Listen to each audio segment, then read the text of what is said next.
Hi, friends. Welcome to the Genesis of Shame podcast. I'm your host, Sam Landa, and I'm here to help you speak biblical truth to the shame you experience in relationships. My hope is that you grow in your understanding of how shame impacts you so you can learn how to connect with God and others. If you've experienced fear, hiding who you are, boundary issues, anxiety, and/or depression in your relationships, then this podcast is for you. It's time to speak truth to your shame. All right, guys. Well, welcome back to the Genesis of Shame podcast. We are moving through this very important topic of shame and all the various areas in our lives that we experience it. And today I have a very special guest, my friend John. We both are in the counseling program.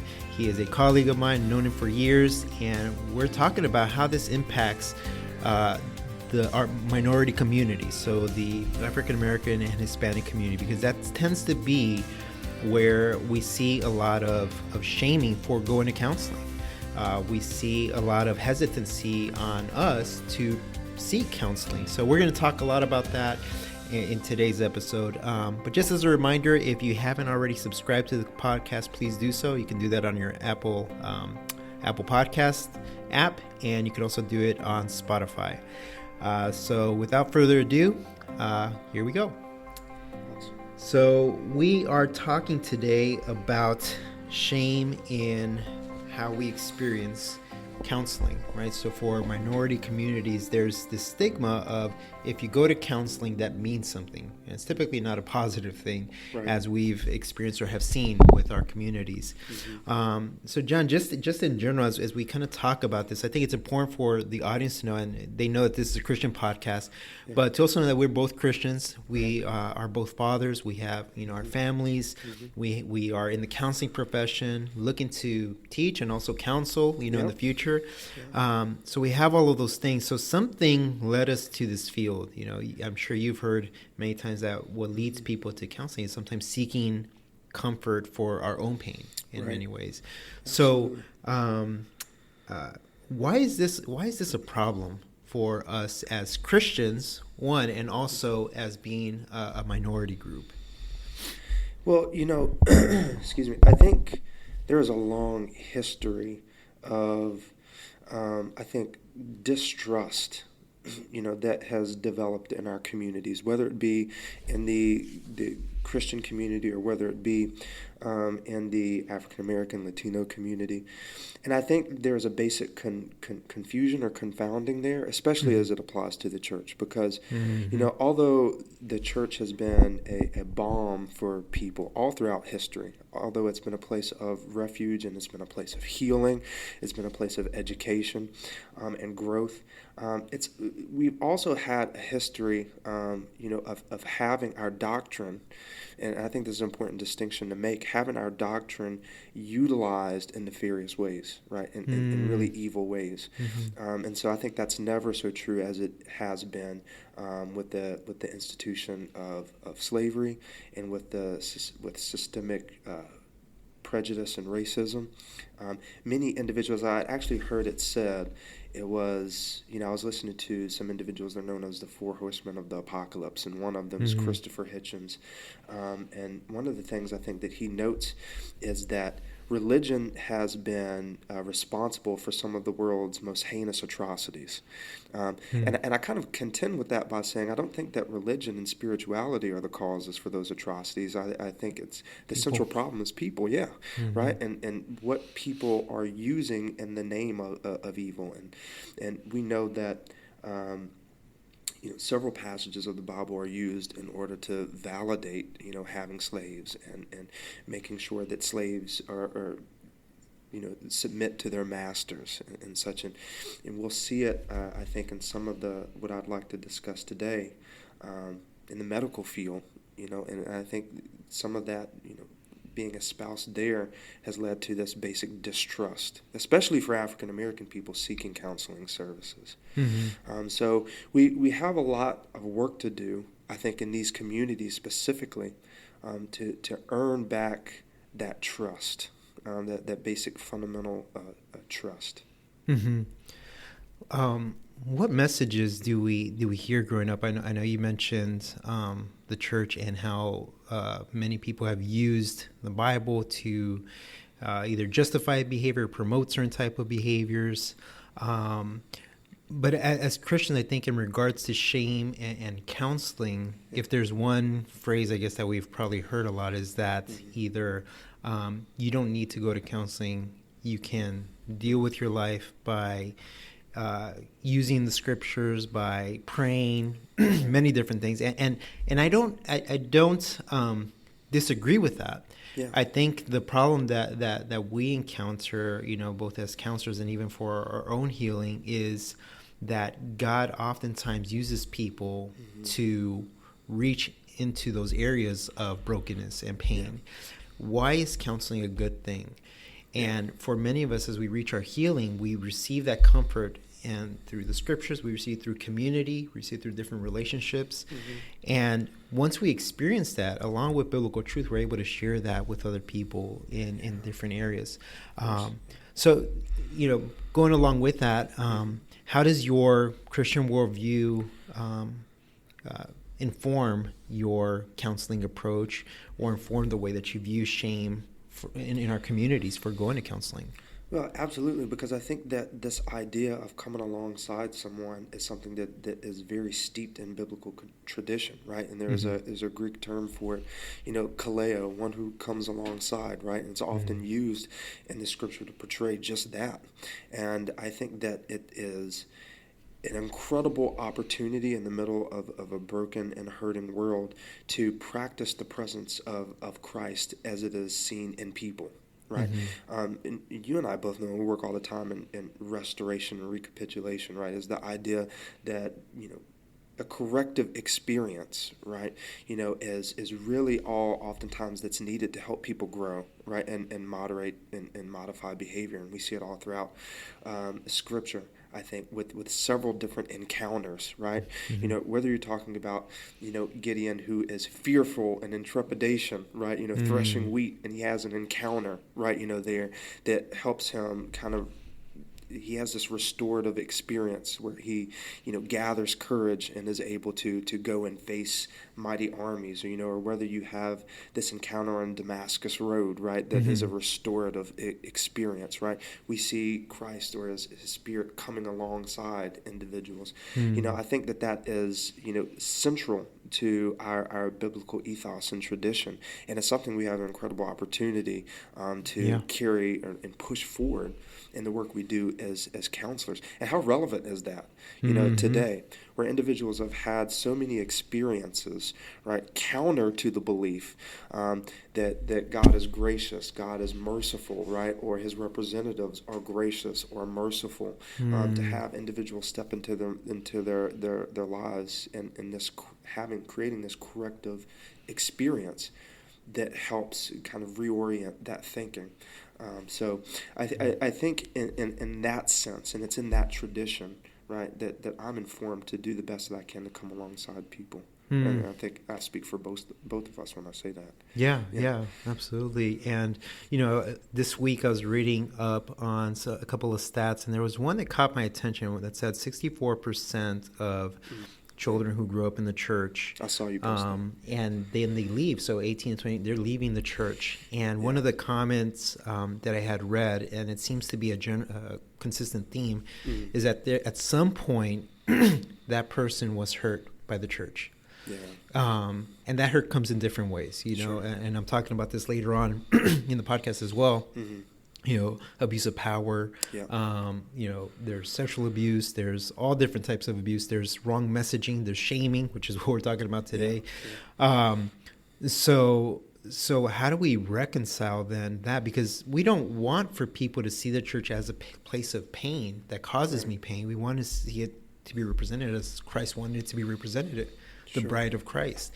Absolutely. What do you think we're doing wrong in the church in regards to meeting the needs of people? Yeah, I see the problem in the church as I see it kind of in the broad social arena, and that is what are we spending our time and our attention focusing on and talking about? At our university, and we have a some events that are held called mud talks, right? And in those mud talks, the whole premise of it is to talk about, things that are down and dirty, so to speak, there in the mud, right? Things that really challenge people's level of comfort. And a lot of those are centered around multi-ethnic concerns, right? And problems that these individuals face. And I think the problem is that we don't see that on a large scale, right? I think that and I use this term a lot, our cultural consciousness is not kind of, I guess, coalesced or wrapped around the central idea that there have been disparities. And so what I mean by that, I think that there are several things that the church and various people in the community need to say, hey, wait, this happened. Right? And we don't just need a foggy remembrance of it.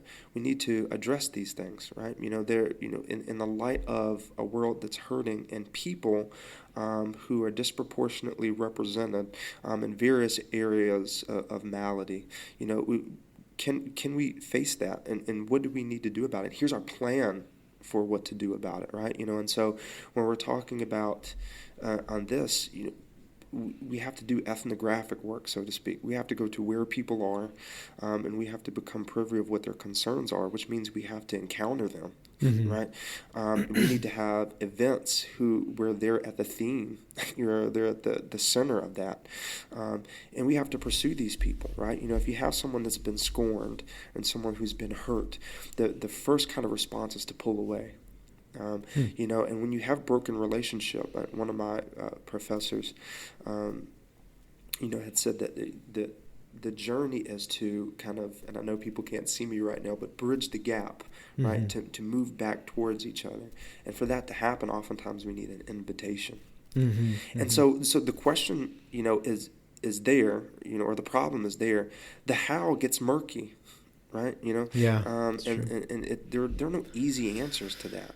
But I think that if we can start by educating ourselves on what the history of the problem is and what the current predicament is, that can help stir compassion in us. And people become incredibly creative. One of the beliefs I have in counseling, I think that you share it, is that people, it's really more of a solution focused, and that's a type of counseling orientation, is the idea that people have the capacity to solve hard problems, right? But in order, to do that, we need to know what the problems are and generate compassion and understanding for the dynamics of the situation. People can become very creative when that happens. However, I don't think we're all the time as honest and as open with some of these really painful areas as we need to be for that to occur. Yeah. No, I think you're right. I think all of us, we definitely encounter that in counseling with students who, as they're sharing their lives, they're starting to see these areas. They have the mirror put up in front of them. They're saying, whoa, I didn't realize that. Right. And I think that's happening right now with the church. And it really does sadden me because, to your point that you made earlier, the church should be a place of healing. Yeah.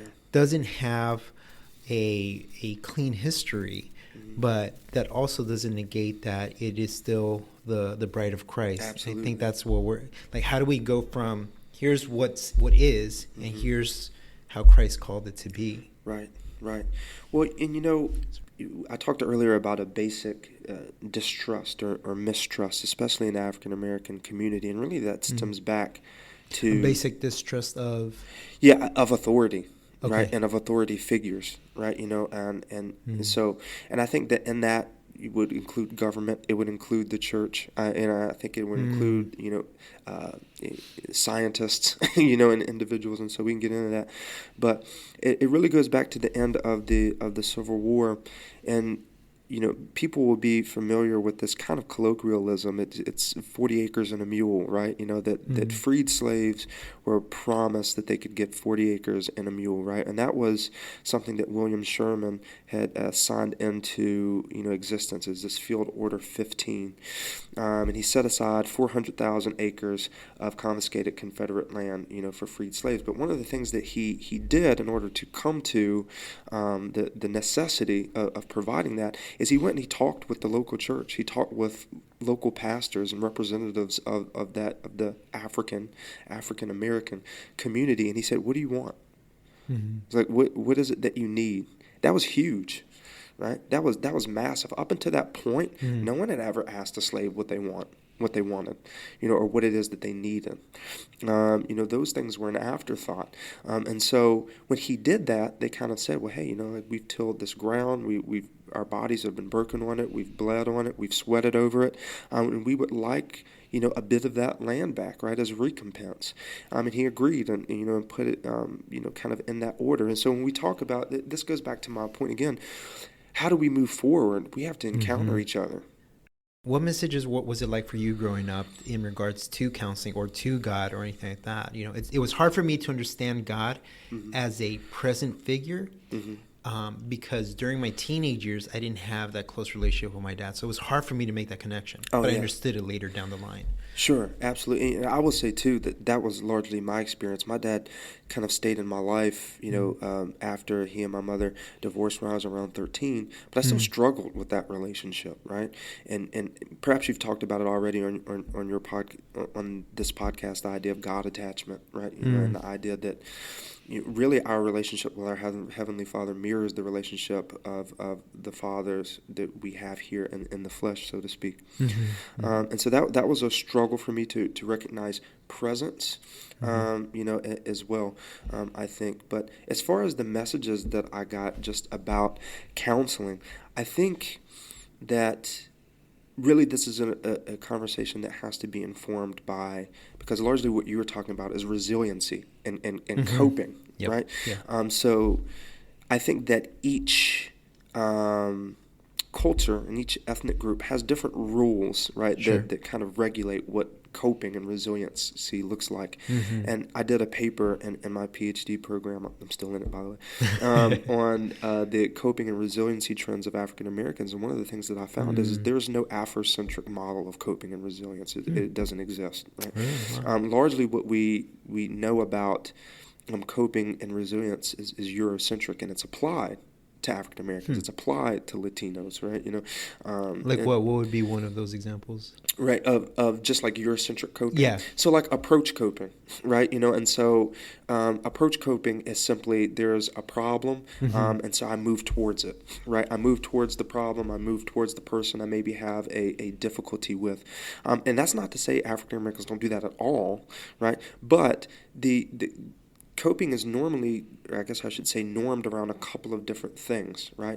And those things are largely spirituality and religion. It's huge, right? It's huge, yeah. Family support, kinship bonds, and we may call it familial elasticity. And it's the idea that in the African American family, I have several people who are my aunts and uncles who are not biologically my aunts and uncles. They're cousins, right? And so this was very important for slaves, when families were being torn apart, to be able to absorb someone into the family, to take the place of that individual who wasn't there for one reason or another, whether it be them being sold, they had perished, or whatever the case may be, or weren't available for some reason. And then the idea of social supports, and largely these social supports are kind of within the culture or community, right? And so a lot of those things don't evidence necessarily approaching people outside of the culture necessarily, but kind of moving more so into the family. If you go into any African American community, everybody knows the pastor, right? And has a good relationship there typically. Moving to the pastor, moving to a different person or part of the family unit in order to cope with what's going on outside of that family unit, so to speak. So those things are vital and are important. And so the messages that I received largely weren't necessarily don't go to counseling. I did receive a lot of messages about don't trust the system, right? Don't trust people in authority, right? Trust your family. That was from church, or was it from That was from family? That's my family of origin. Okay. Really, and kind of extended family as well. And even individuals who were a part of the church that I had side conversations with, right? If you need something, your church family is here for you. So it was this idea of come back inward, right? And I often got that message from individuals. And indeed, I did get a few messages of, even when I brought up the idea of counseling, it's like, why do you need that? Right, right. right? You know, Sure.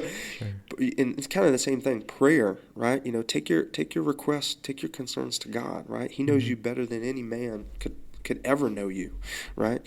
Man or male or female counselor or helper. Mm-hmm. And so I received a lot of those messages, but for me it was really that to be resilient is to lean on one's family, is to lean on one's resources, things you can trust, Mm-hmm. right? You know, so those were kind of the messages that I think I received the most. Okay. For sure. So that's really, are there any traditions or values that the African American community has that allows them to be resilient and push forward and deal with shame? Because there's shame surrounding a lot of different areas, There's shame for not being a good enough Christian in the church. There's shame for not doing things a certain way, right? In our culture, you don't question authority. So it was kind of like, it was interesting.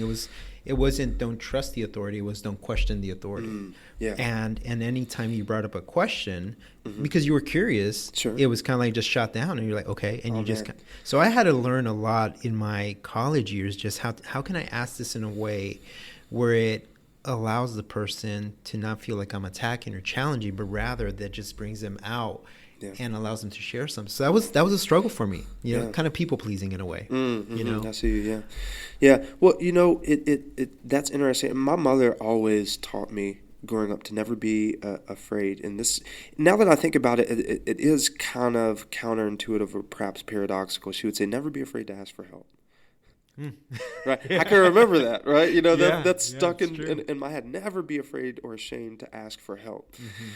But that only applied to certain things, right? I forget her name now, Dr. Prudence. I'm foggy in the name, but she wrote a book called Keeping It Real, and in that she talks about how certain things are important to people of color that may confound other people, like education. Education is incredibly important, right? And that's something I remember hearing over and over again, right? My dad worked in a factory, long hours, grave shift. My mom oftentimes worked fast food, more than one job. And there's nothing wrong with any of those things, but the message that I got from them is that I want just better for you, right? Than I had for myself. I don't want you to stay here. I don't want you to work here. I want you to go. You can be something. You are something, right? And so that was given to me with my mom. Never be afraid to ask for help in school, right? Because that's going to lead to things for you, right? Never stay quiet, right? Right? People want you to stay quiet. Don't stay quiet, right? You were not birthed into this world to stay quiet, right? Or to be subjugated, right? Or to be made less than, right? So don't ever let that thought or feeling that you are less than keep you from striving and asking for help. So in those areas, especially in the areas of education, I remember my mom, I remember my dad pushing me, like, overcome, like, be something, you're going to be something. And I think that constantly hearing that, and then also constantly seeing my parents work very hard, very diligently. There's a lot of heartache that was there because I never saw them get what they wanted necessarily in life. And so I felt like it fell on my lap, right? Look at everything that we've done. I never heard this overtly from them, but take that and run with it, right? And that has been the source of tenacity in my life, that said that no matter what the challenge is, no matter how scary it seems, no matter how big it is, go ahead. I can hear my mom saying, buckle down, right? And keep pushing, right? And I think that's been a source of a lot of resiliency. So I think it's past. It's a generational. We talk about this horizontal and vertical kind of inheritance, as it were. Horizontal being all the past, people have come before you, the history of your family and everything, and the vertical, everything that's going on right now that it enacts on you.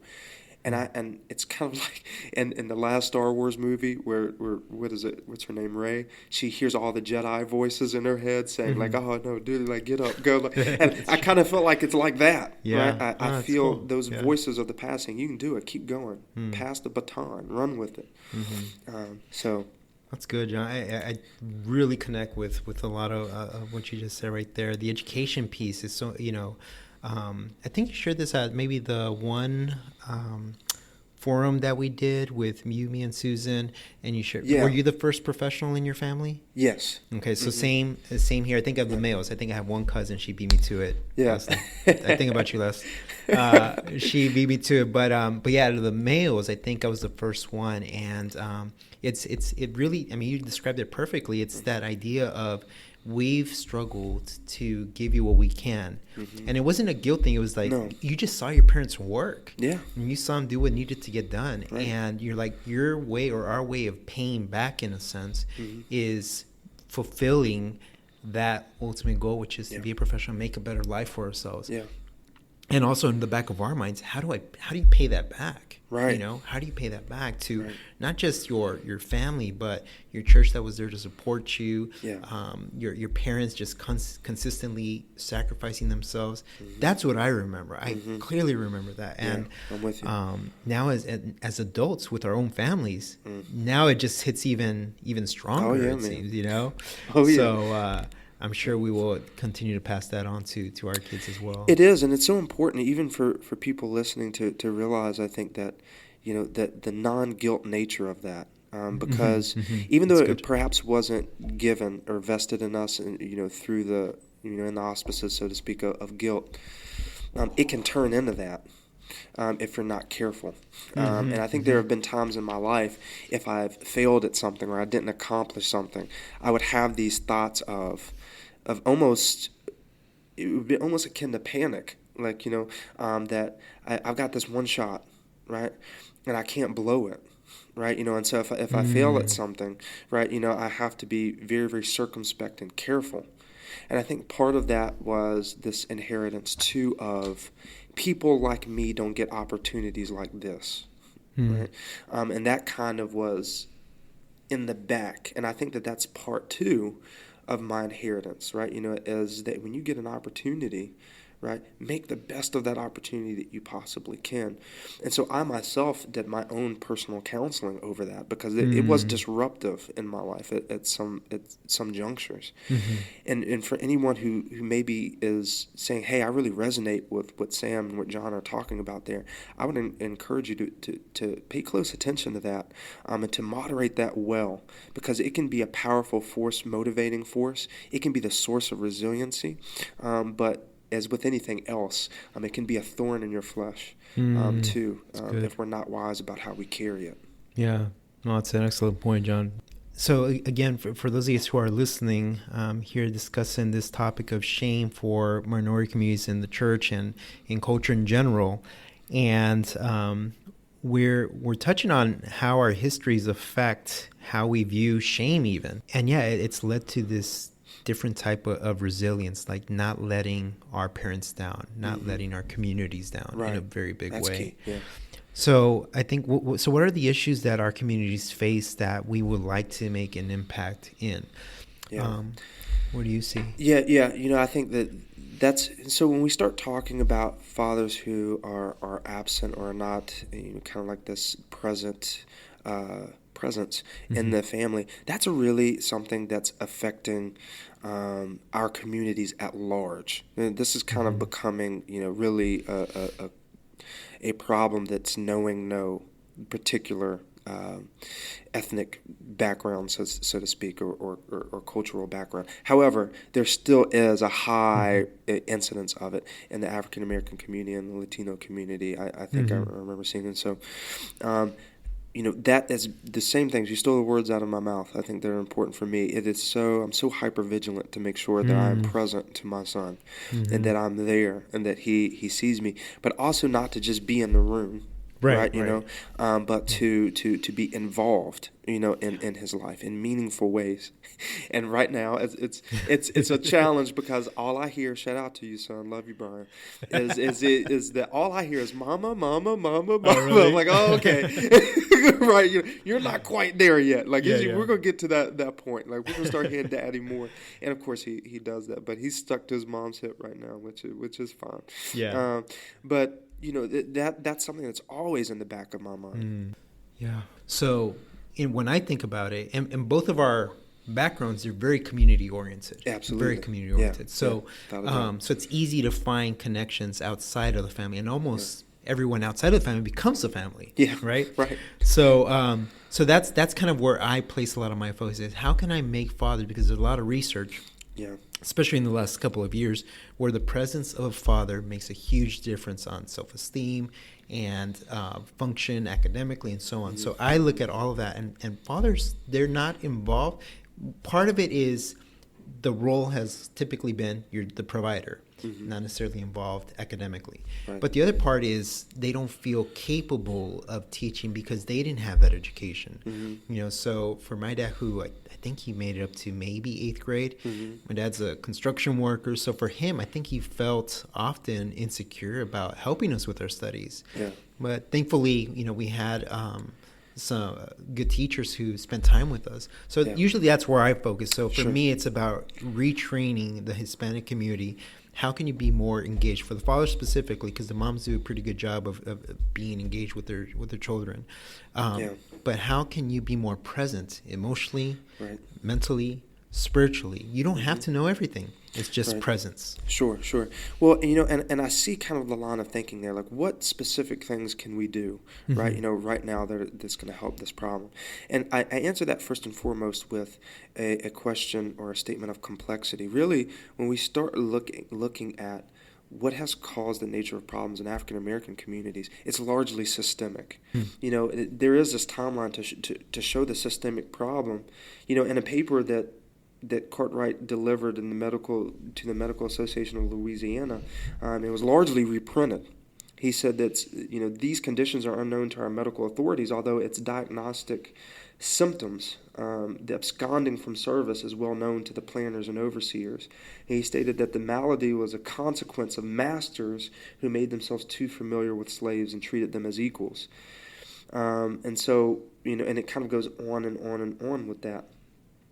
You know, but later on we see kind of the inheritance of that in things like the Tuskegee studies, right? Which in 1932, the Public Health Service, working with the Tuskegee Institute, they began studies, and essentially what they did is they wanted to discover the nature of syphilis in African American males, and so they injected them with syphilis and said that, you know, hey, we're treating you for bad blood, right? Which is commonly something that they refer to syphilis as. But they never actually gave them proper treatment for the syphilis. They gave them free health care afterwards and free meals, burial insurance they gave to them, and then also medical exams. The studies were originally projected to last 6 months. They actually went on for 40 years. And these are African American males who were injected with syphilis and just allowed to die. Right? It's seen in the movement of eugenics in the Boston Clinic under Margaret Sanger, who was noted as saying, we do not want the word to go out that we want to exterminate the Negro population, and the minister is the man who can straighten out that idea if it even occurs to any of their more rebellious members. And Sanger, as probably everyone knows, founder of Planned Parenthood and so on. Right, kind of under the idea that women have the right to have this type of health care if they want it, the contraception if they want it. That's what she said. But we know that most of these clinics were placed in inner city neighborhoods. We had one here in Lynchburg, Planned Parenthood, the last one that was in inner city Lynchburg, right? You know, before it was removed. And this is quite a long time ago. But the purpose of that in a systemic way was, and you just heard her say it, to exterminate African American people. And so I view the problem, you know, facing the African American community largely as a systemic one, and the solutions need to happen at the national level. Yeah. I think as you were sharing, there's layers to that. Multiple. It almost seems for all of these cases and all these issues that we're talking about, it almost seems overwhelming in a sense. Yeah, man. Not that it's not necessary. I'm saying it is necessary. Just overwhelming in a sense. How do we tackle this elephant, right?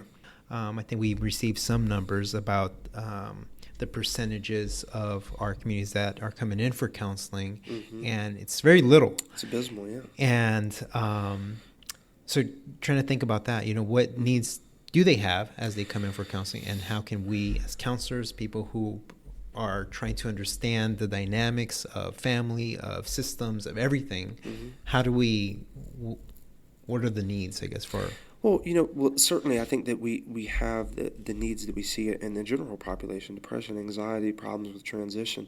I've had students that have come in, and individuals I've worked with that are pursuing degrees in the medical field, right? They want to become doctors. But they struggle with this idea of being less than or having to work harder than their counterparts.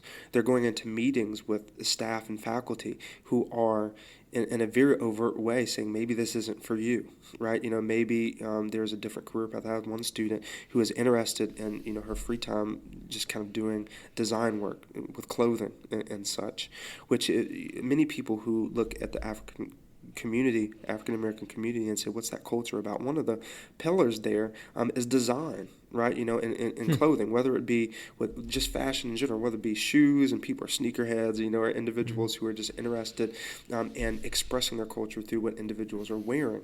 That's something that's germane to our experience in many sects, if you will, of the African-American community.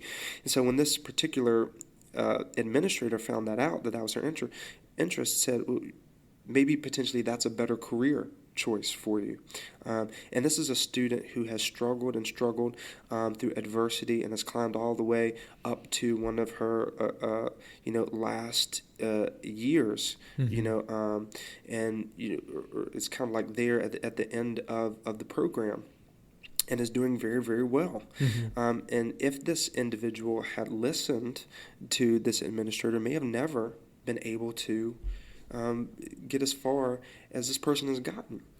And so I've had another individual that I've worked with who really has dealt a lot with community violence, right? And he's coming in with those concerns and has lost multiple family members to community violence and has been traumatized over and over and over again, but's never dared to go and get psychological services, right, and counseling. So those things are coming in. Feeling as... And so when you start to look at that and you say, man, what's going on? One of the problems is that resources are not available to a lot of these students, right, in a lot of areas that they're in. But African people, are not taking advantage. The question isn't, are African American people not taking advantage of these services when they are available, and just saying I overtly refuse to go, but it's really a question of how much experience do they have with these things as options. And so what I found kind of in my research is there really is a decadence of infrastructure and resources available to these individuals, especially when their neighborhoods are laced with poverty, as discussed before. And so I'm not making the case that every single African-American person that comes in is impoverished, right? But a lot of the individuals that I work with are coming from those backgrounds, and these services aren't available. And so they're not reified or constituted as legitimate means of getting help. But their pastor is, right? Their families are, right? And the support that they get there, those things are important. And for a lot of individuals, what I've seen bridge the gap is when they see someone who looks like them, which is hard for them in many spheres of life. But that's not necessary, I would say. I would say I looked at, when we talk about, and I think it's a question that we have, why would you seek counseling? Well, one, we know it can be, if I can talk about that, it can be healing and helpful with the right orientation and the right therapist. And so what a lot of African-American people need for, the mental health community out there is to know that they have the right to direct their own therapeutic process, right? Which this is true for anyone. As it's not an authoritarian arrangement with the therapist in charge. And a lot of African-American people that come into counseling think that's the case. And they've heard these messages of don't trust these authority figures, don't trust, individuals who are going to try to direct your life. And Keisha Wells, she's a licensed professional counselor, and she explains that clients' voice and participation in counseling is vital. So along with that, multicultural competence is a must. And she goes on to suggest that therapists working with African Americans need a solid knowledge of historical injustices, which we've talked about, and how a lack of empathy or compassion, we talked about that a bit, and understanding of these issues currently impact African Americans' lives and can impair their therapeutic relationships. So, for example, understanding how African Americans' reluctance to seek therapy may be a form of distrust in healthcare. Boston Clinic, Tuskegee studies, Dr. Cartwright, so on and so forth, stemming from biased and inequitable treatment. Overall, being educated about the therapeutic process as well as working with culturally sensitive clinicians to feel safe and understood enough to be transparent. So I got to feel safe enough to talk to you about the real concerns that I have. Yeah. So I think it can be helpful. We got to recognize that so many issues can be stacked on top of what we may call typical presentation in counseling. And what we can do is increase our competence of these issues, our education and understanding, as I said before, of these concerns to be able to empathize with them when they come in. Yeah, no, that's a good point. And that kind of led over into in worldview plays a huge role. Right. Damon John, who's the founder of FUBU, he'll talk about, my mom, she made me believe I could do anything. Yeah. Going back to your, right.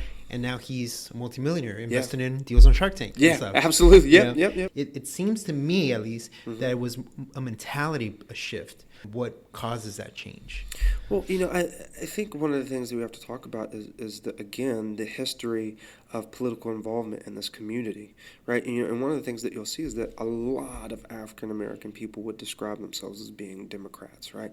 And so you have several people out there. I think there's a new movement out there. I think Candace Owens, amongst others, are kind of perpetuating this idea of Blexit, right? The moving of African American people or black people away from the Democratic Party or exiting the Democratic Party because the influence of that party has not been in favor of African American people. We'll document it, by the way, throughout history.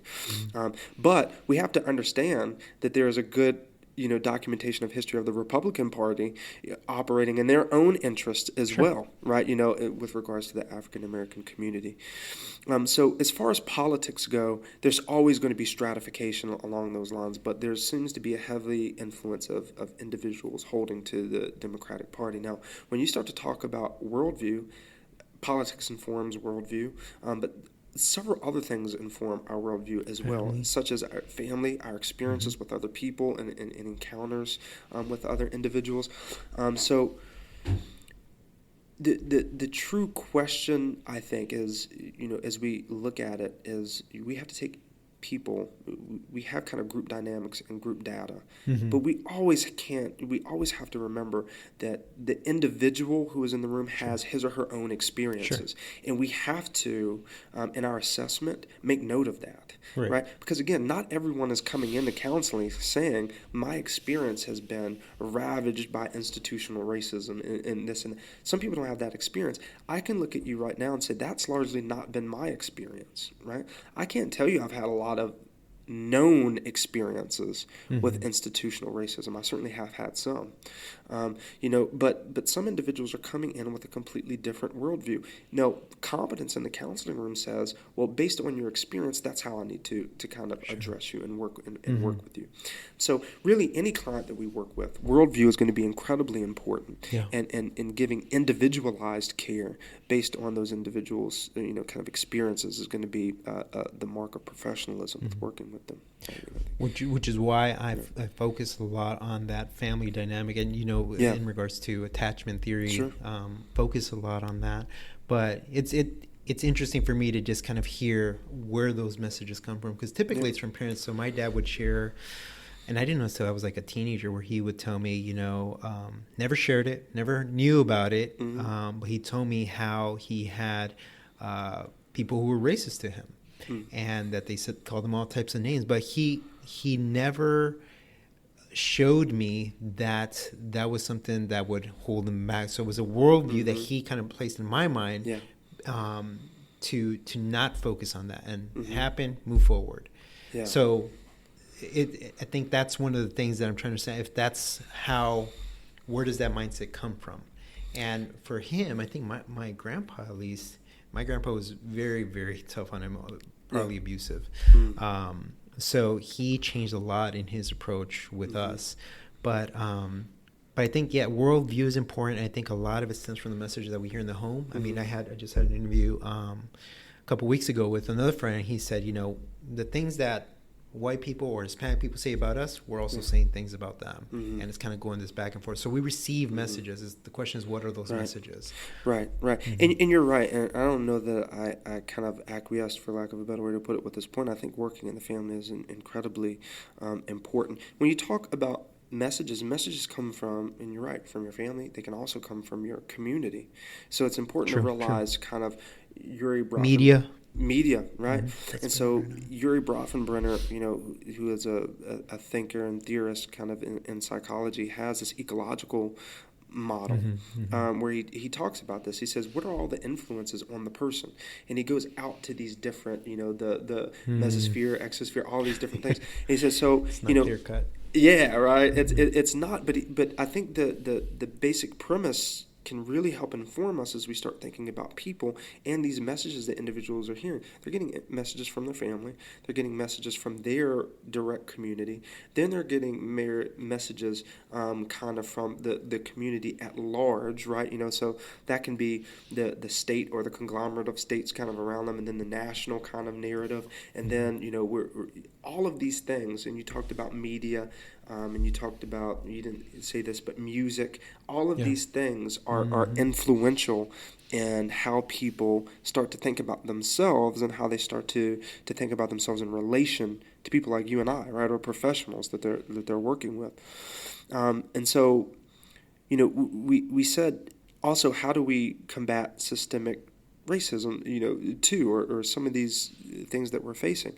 Well, we have to look at what people are writing. We have to look at what messages are given to us in on the silver screen, right, and in movies, right, that we're seeing. And we well know that we face this a lot. Like, you see an African-American person in a movie and people joke about it. They're like, that's the first person who's going to die, right? And a lot of times that's the case, right? Or we have that token black friend, right? That's in the movie, right? And we say it's a token black person, and maybe the only black person in the movie, and they're there just because demographics, right? And then same thing, like even now in the Asian community, right? Every time there seems to be an Asiatic person who's in a movie, they're always somehow goofy, right? Or not put together, or they're playing some kind of like goofy role.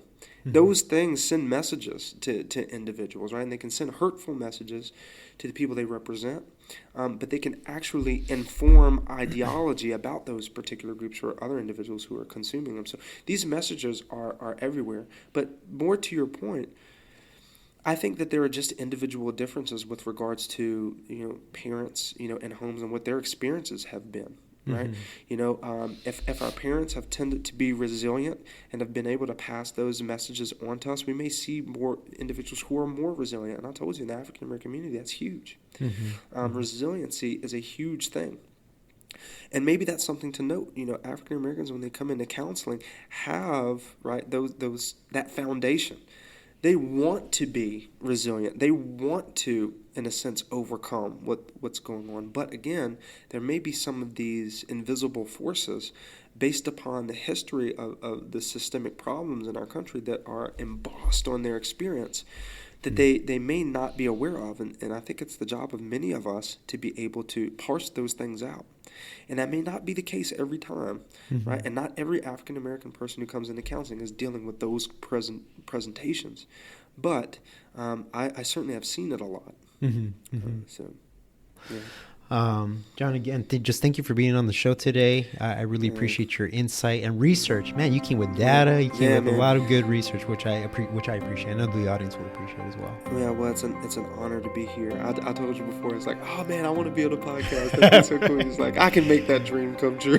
By the way, guys, just FYI, we both have a lot on our plates, but we're considering doing a podcast together. And if it does come to fruition, you'll be the first to know. So, again, John, thank you for being here today. It's a pleasure. See you again. Yeah, brother. All right. Thank you again for tuning in today, guys. I really appreciate it. Your support means a lot to me, and I really look forward to doing these each and every week. If you would like to continue supporting the podcast, one of the things you can do is go to your Apple Podcast and find the Genesis of Shame there and then subscribe to it. That really helps Sig get some traction on the iTunes podcast and will allow this to be heard by many more people. You can also follow me on Spotify and other major podcast platforms. Thank you again, guys. Have a great day.